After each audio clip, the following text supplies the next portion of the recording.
مجيد. اللهم بارك على محمد وعلى آل محمد كما باركت على إبراهيم وعلى آل إبراهيم إنك حميد مجيد. আলহামদুলিল্লাহ, আল্লাহ পাকের মহান দরবারে লাখো কোটি শুকরিয়া যে আল্লাহ রাব্বুল ইজ্জত আমাদেরকে সফর মাসে জুমার মতো পবিত্রতম দিনে আল্লাহ তাআলার কাছে পৃথিবীতে সবচেয়ে সম্মানিত স্থান, পবিত্রতম জায়গা, আল্লাহ তাআলার প্রিয়তম ঘর মসজিদে আসার বসার, জুমার পূর্বক্ষণে সংক্ষিপ্ত সময়ে দ্বীনি আলোচনা শোনার এবং বলার তৌফিক দান করেছেন। এজন্য সকলেই অন্তরস্থল থেকে শুকরিয়া আদায় করি। কালিমাতুশ শুকুর, আলহামদুলিল্লাহ।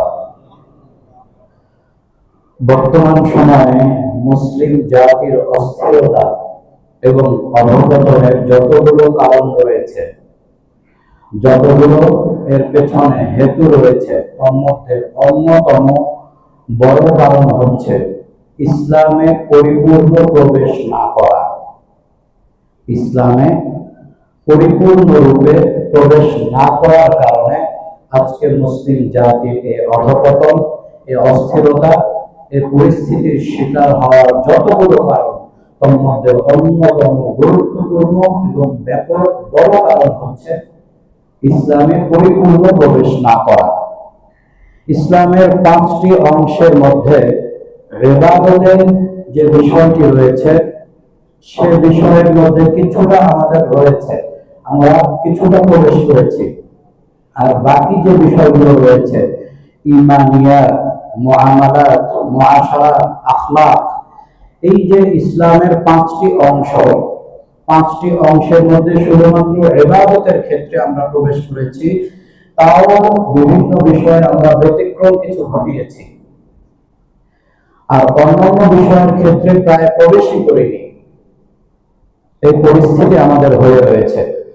ইতিহাসে, ইসলামের ইতিহাসে এই অভিনব চিন্তা সর্বপ্রথম করেছিল কিছু মুসলিমরা, যারা ইহুদি থেকে মুসলমান হয়েছিল।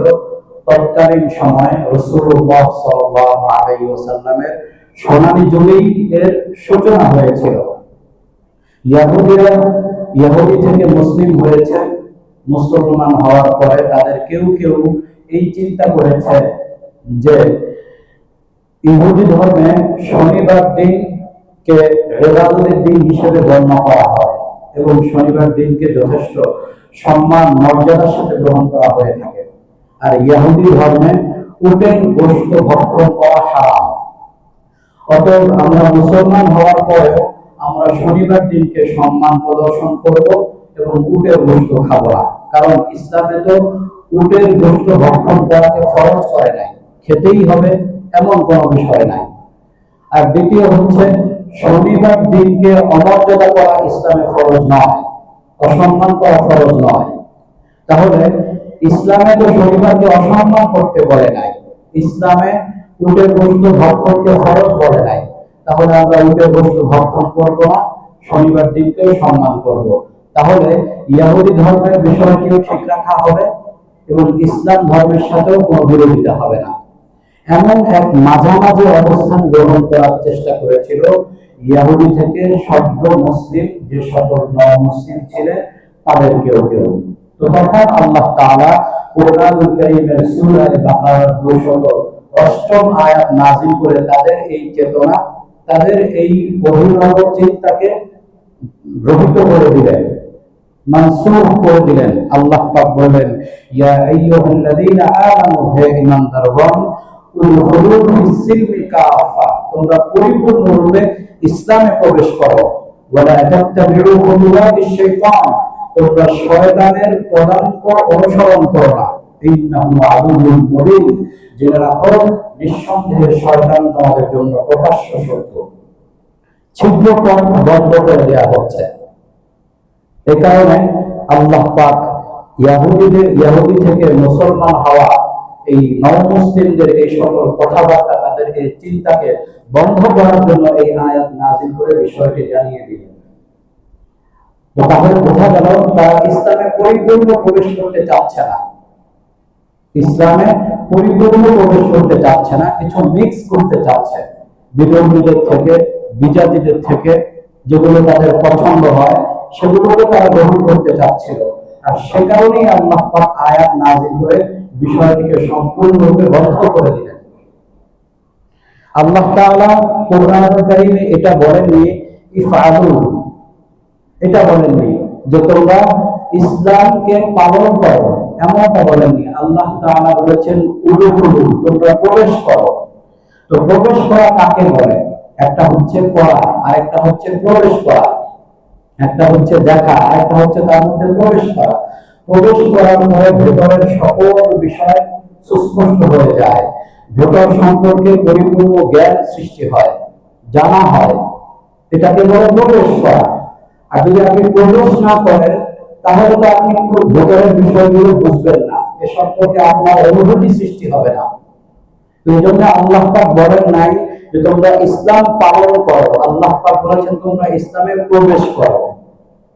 এরপরে আল্লাহ পাক কি বলেছেন? কাফা, পরিপূর্ণ, মানে সর্বাংশে, রন্ধ্রে রন্ধ্রে, প্রতিটি অলিতে গলিতে, মজে যাওয়া, ভিজে যাওয়া। আপনি শপিং কমপ্লেক্সের বাহিরে আসলেন, আসার পরে আপনার বন্ধু বলল যে দেখেছো কত সুন্দর বিওটিএস শপিং কমপ্লেক্স। তো বন্ধু দেখে বলল হ্যাঁ এটা তো অনেক সুন্দর হবে, এর মধ্যে অনেক সুন্দর সুন্দর দোকানপাট থাকবে, ব্যবসা প্রতিষ্ঠান থাকবে, বাহির থেকে দেখেই বোঝা যাচ্ছে। তো তখন সে বলল আচ্ছা চলো ভেতরে প্রবেশ করি। সে বললো না আমার ভেতরে প্রবেশ করতে মনে যাচ্ছে না, তুমি প্রবেশ করো। তাহলে সে প্রবেশ করলো না, আরেকজন প্রবেশ করলো। তো যে প্রবেশ করলো, প্রবেশ করার পরে সে দেখলো যে ভেতরের অবস্থা কেমন। তো বাহির থেকে যিনি দেখেছেন তিনি, আর যিনি ভেতরে প্রবেশ করেছেন তিনি, উভয়ের মধ্যে পার্থক্য আছে কিনা। আচ্ছা, প্রবেশ করার পরে আরেকজন বললো যে আচ্ছা যতগুলো দোকান আছে এখানে কি কি ব্যবস্থাপনা আছে, নামাজের ব্যবস্থা আছে কিনা, ওয়াশরুম আছে কিনা, মিরর আছে কিনা, অফিস রুম, মিটিং রুম আছে কিনা, এই পুরো প্রত্যেকটি ফ্লোরে, প্রত্যেকটি রন্ধ্রে রন্ধ্রে, অলিতে গলিতে গিয়ে আমরা দেখবো। তো একজন বললো যে না আমি সেটা করবো না। তো আরেকজন বললো যে হ্যাঁ তুমি যদি না করো আমি রাজি আছি। তখন সে কি করলো? পুরো এই 10 তলার প্রতিটি অলিতে গলিতে, প্রতিটি ঘরে ঘরে, প্রতিটি সিঁড়িতে, প্রতিটি লিফটে, প্রত্যেকটি জায়গায় গিয়ে গিয়ে সে দেখেছে কোথায় কি আছে। এটা হচ্ছে কাফা, অর্থাৎ অলিতে গলিতে প্রবেশ করা, রন্ধ্রে রন্ধ্রে প্রবেশ করা, প্রতিটি ক্ষেত্রে প্রবেশ করা। তাহলে আল্লাহ পাক বলছেন তোমরা ইসলামে প্রবেশ করো, ইসলামের যতগুলো অলিগলি আছে, ইসলামের যতগুলো ক্ষেত্র আছে, ইসলামের যতগুলো জায়গা আছে, প্রতিটি জায়গায় তোমরা বিচরণ করো। কিন্তু আমরা সেটা করছি না, আমরা সেইভাবে প্রবেশ করছি না। আমরা কোন রকম প্রবেশ করে একেবারে খোদ্দার শেষ মুহূর্তে এসে কোন রকম পেছনে নামাজ পড়ে, রাস্তায় নামাজ পড়ে চলে যেতে আমরা পছন্দ করি। আমরা মসজিদে এসে একেবারে খতিব সাহেবের সামনে বসে পুরো বয়ান শুনে, পুরো নামাজ শেষ করে, নফল শেষ করে বের হতে আমরা পছন্দ করি না। আমরা পছন্দ করি কোন রকম আদায় করে বাস চলে যেতে। তো ইসলামে এইভাবে যদি প্রবেশ করা হয় তাহলে কোনোদিন মুসলিমদের উত্থান হবে না। মুসলমানদেরকে আল্লাহ তাআলা যে সৌর্য, রুদ্র, মর্যাদা দান করেছেন, যে সম্মান দান করেছেন, সেই আসনে কোনোদিনই মুসলিম জাতি অধিষ্ঠিত হতে পারবে না যতক্ষণ পর্যন্ত তারা ইসলামের অলিতে গলিতে, রন্ধ্রে রন্ধ্রে প্রবেশ না করবে। এজন্য ইসলামের যে 5টি শাখা রয়েছে, ঈমানিয়াত, মুআমালাত, মুআশারাত, ইবাদাত, আখলাক, এই 5টি শোভা, 5টি অংশ, 5টি অংশের প্রতিটি অংশের প্রতিটি ক্ষেত্রে আমাদেরকে প্রবেশ করতে হবে। প্রতিটি ক্ষেত্রে আমাদেরকে দেখতে হবে আমি কি এই অংশে আছি না আমি নাই। প্রতিটি ক্ষেত্রে আমাদের দেখা জরুরি। ঈমানের ব্যাপারে যদি আমরা আলোচনা করি তাহলে ঈমানের ব্যাপারটি আমাদের কাছে কেমন হয়ে আছে।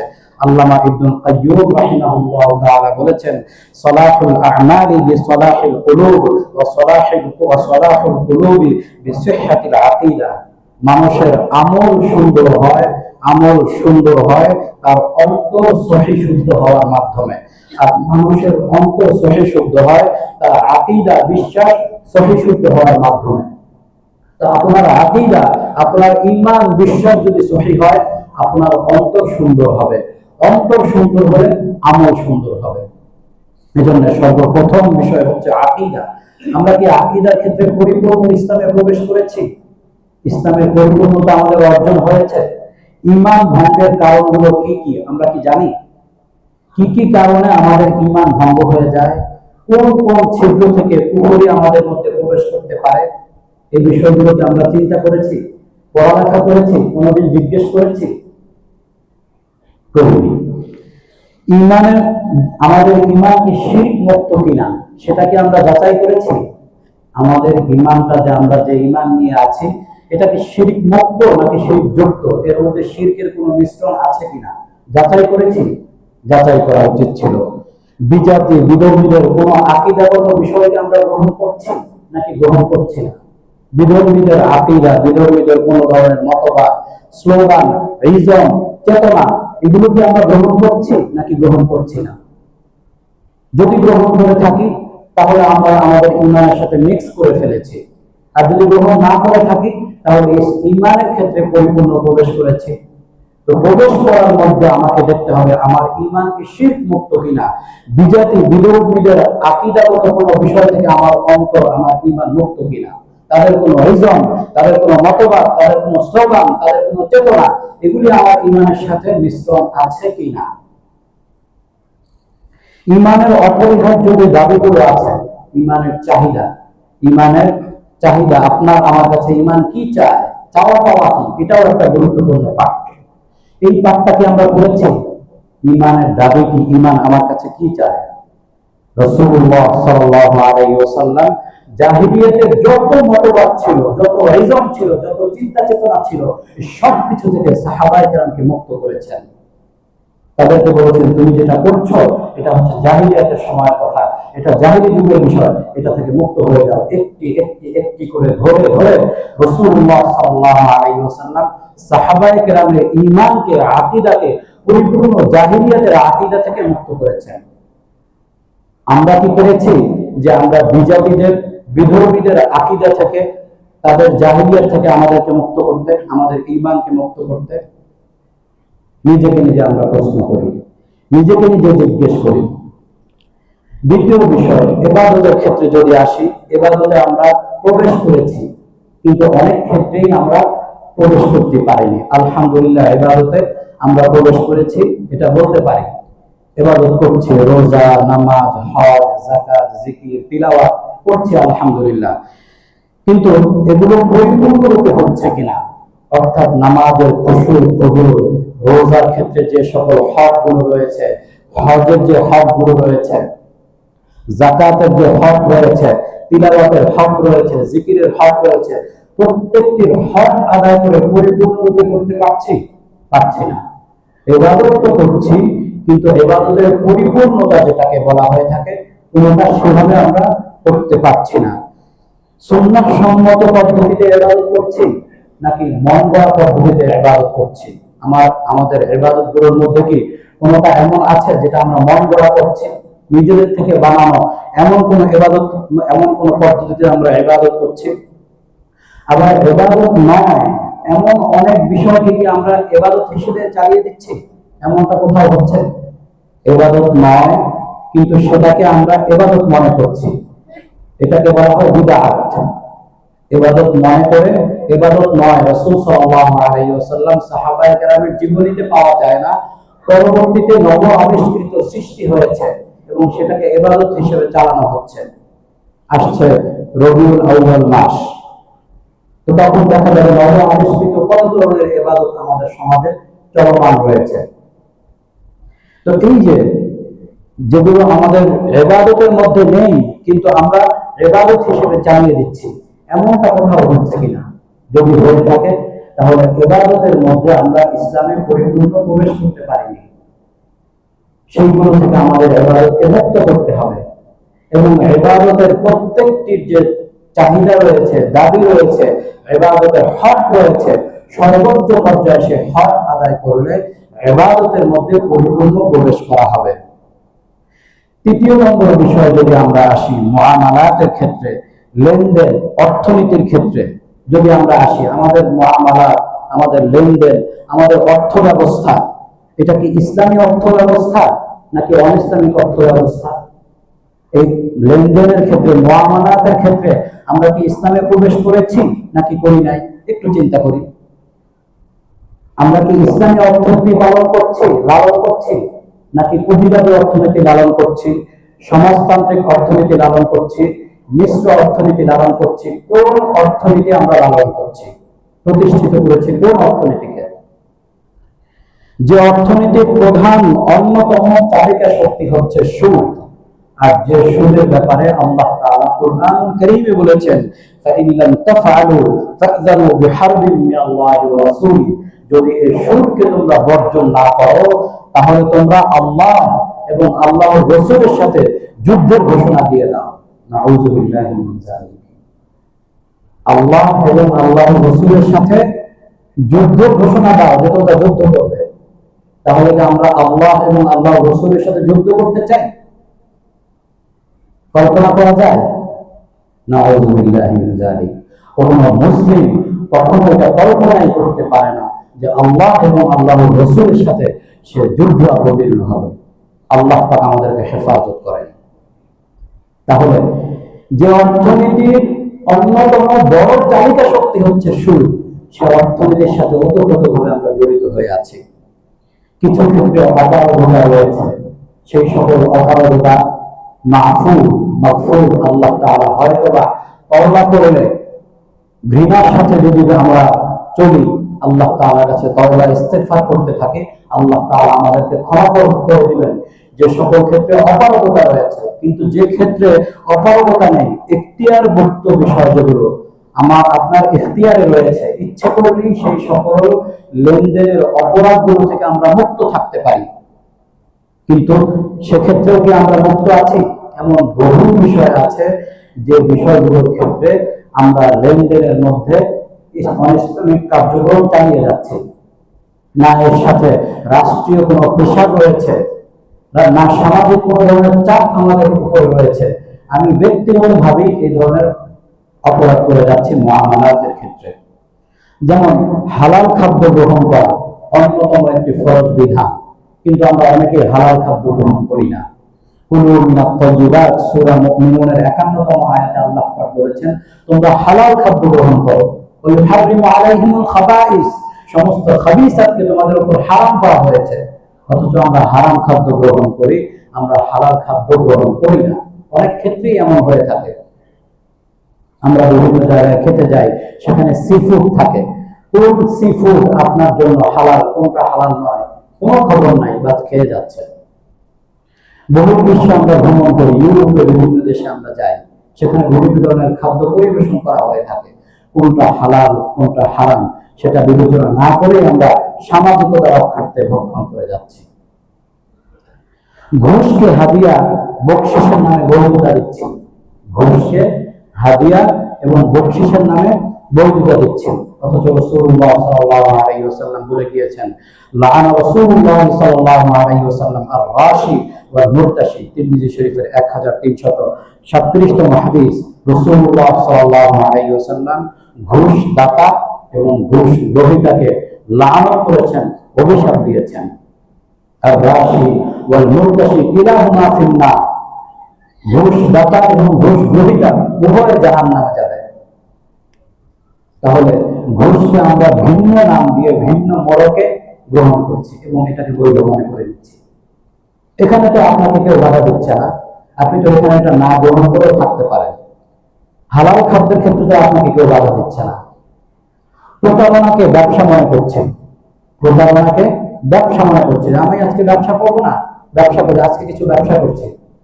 প্রতারণাকে, ধোঁকাকে মানুষ ব্যবসা মনে করছে।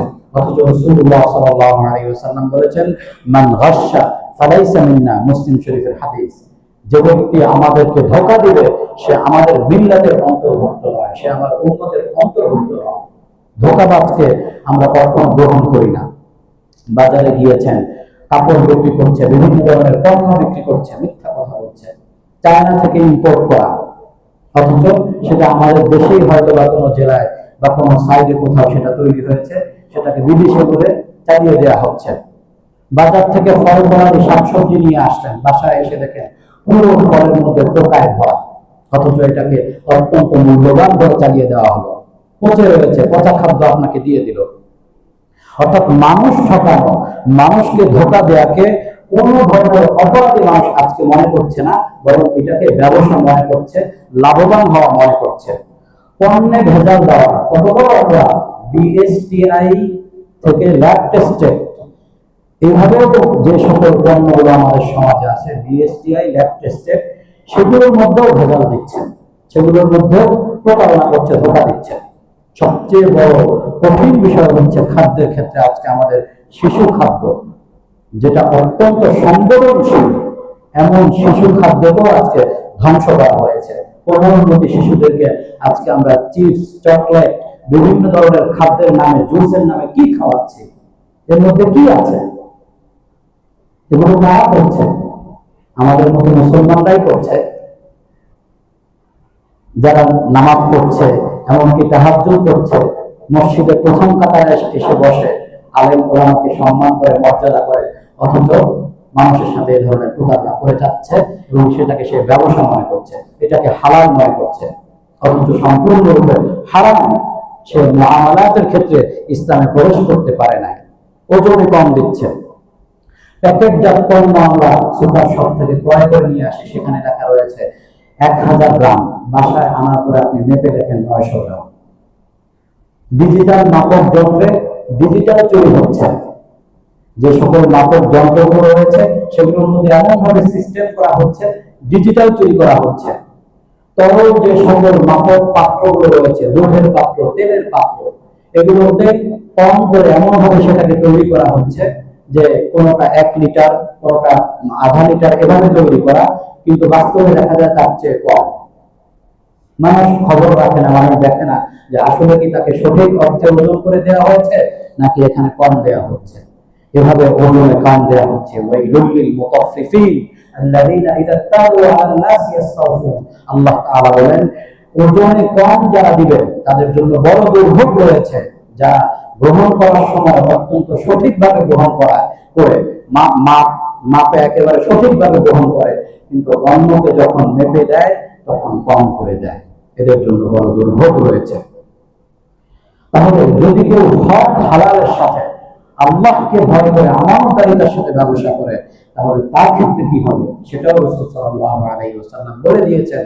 মুআমালাত যদি কেউ এইভাবে কেউ করে থাকে, আত-তাজিরুস সাদুকুল আমিন মা'আন নাবিয়্যিনা ওয়াস-সিদ্দীকিনা ওয়াশ-শুহাদা'i ওয়াস-সালিহিন, তিরমিজি শরীফের 1209 হাদিস। সেই সত্যবাদী ব্যবসায়ী যে আমানতদার, সত্য কথা বলবে, মিথ্যা বলবে না, ধোঁকা দিবে না, সেই ব্যক্তি কিয়ামতের ময়দানে নবী, সিদ্দিক, শহীদ, নেককার বান্দাদের সাথে জান্নাতে প্রবেশ করবে।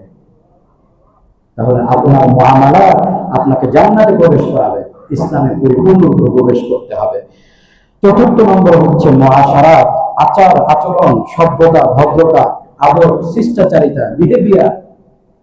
এটা কি ইসলামী আচরণ হচ্ছে, ইসলামী সভ্যতা হচ্ছে, ইসলামী শিষ্টাচারিতা হচ্ছে, নাকি অনিসলামিক বিজাতিদের থেকে ধার করা কোন শিষ্টাচারিতা, ভদ্রতা আমরা গ্রহণ করছি? আমাদের ব্যক্তি জীবন, পারিবারিক জীবন, সামাজিক জীবন, রাষ্ট্রীয় জীবনের প্রতিটি অঙ্গনে আমরা কি ইসলামকে নিয়ে আসতে পেরেছি? আমাদের কালচার কি ইসলামী কালচার নাকি অনিসলামিক কালচার? আমাদের সামাজিকতা, এটা কি ইসলামী সামাজিকতা নাকি অনিসলামিক সামাজিকতা, যেটাকে শরীয়তের পরিভাষায় বলা হয়ে থাকে মুআশারাত? আমাদের বিবাহ শাদী, বিভিন্ন অনুষ্ঠানাদি, এগুলো কি ইসলামী আদলে হয়ে থাকে নাকি অনিসলামী আদলে হয়ে থাকে? আমাদের পরিবার নীতি, সমাজ নীতি, রাষ্ট্রনীতি, এগুলো কি ইসলাম থেকে গ্রহণ করেছি নাকি বিজাতিদের থেকে, বিধর্মীদের থেকে গ্রহণ করেছি? এই সবকিছু মুআশারাতের অন্তর্ভুক্ত। কোন কোন ক্ষেত্রে আমাদের ব্যক্তিগতভাবে অপারগতা থাকতে পারে, কিন্তু ব্যক্তি জীবন, পারিবারিক জীবন, প্রতিবেশীর হক, আত্মীয়র হক, স্ত্রীর হক, সন্তানের হক, পিতামাতার হক, মুসলমানের হক, সাধারণ জনগণের হক, যেগুলো আমার ব্যক্তির সাথে সম্পৃক্ত, পরিবারের সাথে সম্পৃক্ত, সেখানে তো অন্য কেউ দখলদারিত্ব সৃষ্টি করেনি। তো সেখানে আমার ইসলামী কালচার সৃষ্টি করতে অসুবিধা কি? ইসলামী সমাজনীতি, ইসলামের যে সভ্যতা রয়েছে, ইসলামের সামাজিকতা, মহাসারাত রয়েছে, সেটা আমার ব্যক্তি জীবনে, আমার পরিবারের প্রতিফলন ঘটাতে অসুবিধা কি? সমাজের ক্ষেত্রে যদি আমি দায়িত্বশীল হয়ে থাকি, তাহলে জবাবদিহির আওতায় আমাকে আসতে হবে। রাষ্ট্রের কোনো দায়িত্বে যদি আমি থাকি, কিয়ামতের ময়দানে আমি জবাবদিহির আওতায় আসবো। প্রতিটি ক্ষেত্রে মুআশারাতকে বাস্তবায়ন করতে হবে। মানুষের জান, মাল, ইজ্জত, আবরু, সম্মান সবকিছু আমানত মানুষের কাছে। আজকে মানুষের সম্মান নষ্ট করাকে মানুষ কিছুই মনে করছে না। হাতে স্মার্টফোন আছে, সোশ্যাল মিডিয়া আছে, এআই প্রযুক্তি আছে, বাস ভিডিও বানিয়ে ছড়িয়ে দিলাম। এটা কি বাংলাদেশের, না পাকিস্তানের, না ইন্ডিয়া, না ইন্দোনেশিয়ার, কোন দেশের ভিডিও? কোনো খবর নাই। বাস দেশের একটা শ্রেণীর নামে তাদেরকে অপমান করার জন্য, তাদেরকে অপদস্থ করার জন্য চালিয়ে দিচ্ছি। পরে ফ্যাক্ট চেকিং এর পরে দেখা গেল যে এই সকল ঘটনাগুলো বাংলাদেশের ঘটনা নয়, এই সকল ঘটনাগুলো সত্য নয়, কিন্তু ওই ব্যক্তি, ওই শ্রেণী, ওই সমাজের ব্যক্তিদেরকে অপমান করা হয়ে গিয়েছে। সেটা কি উত্তর আছে? তো আজকে এগুলো কিন্তু অপরাধ মনে করছি না আমরা, এগুলো যে কত বড় বড় অপরাধ তা আমরা মনে করছি না। আমরা ইসলামে পরিপূর্ণ প্রবেশ করতে পারি নাই, আখলাকের ক্ষেত্রে প্রবেশ করতে পারি নাই। এরপরে এর সমাধান কি, এর সলিউশন কি, কিভাবে আমরা এর থেকে সমাধান পাবো, সেগুলো বিষয় রয়েছে। ইসলামে পরিপূর্ণ প্রবেশ করতে হলে দুটি বিষয়, অন্য কোনো জুমায়ের সমাধান এবং আখলাক সম্পর্কে আলোচনা করব। প্রথম হচ্ছে, এজন্য সর্বপ্রথম হচ্ছে পরিপূর্ণ প্রবেশ করার জ্ঞান অর্জন করতে হবে। পরিপূর্ণ প্রবেশ করতে হলে অলিতে গলিতে যে জ্ঞান রয়েছে, সেই অলিগলির জ্ঞান আমাকে অর্জন করতে হবে। দ্বিতীয় হচ্ছে শয়তানের পদাঙ্ক অনুসরণ করা থেকে মুক্ত হতে হবে। ওয়ালা তাত্তাবিউ খুতুওয়াতিশ শাইতান, তোমরা শয়তানের পদাঙ্ক অনুসরণ করবে না। ইন্নাহু লাকুম আদুউন মুবিন, নিঃসন্দেহে সে তোমাদের প্রকাশ্য শত্রু। তো শয়তানের পদাঙ্ক, শয়তান আমাদের প্রকাশ্য শত্রু। শত্রুর গতিবিধি, তার কাছে কি অস্ত্র আছে, সে সম্পর্কে আপনাকে জানতে হবে। তবেই আপনি শত্রু থেকে মুক্ত থাকতে পারবেন। আর যদি শত্রুকে না চিনেন, শত্রুর গতিবিধি না বোঝেন, শত্রুর কাছে কি কি ধরনের কোন মানসম্মত অস্ত্র আছে যা দিয়ে আপনার উপর হামলা করতে পারে, সে সম্পর্কে না জানলে আপনি নির্ঘাত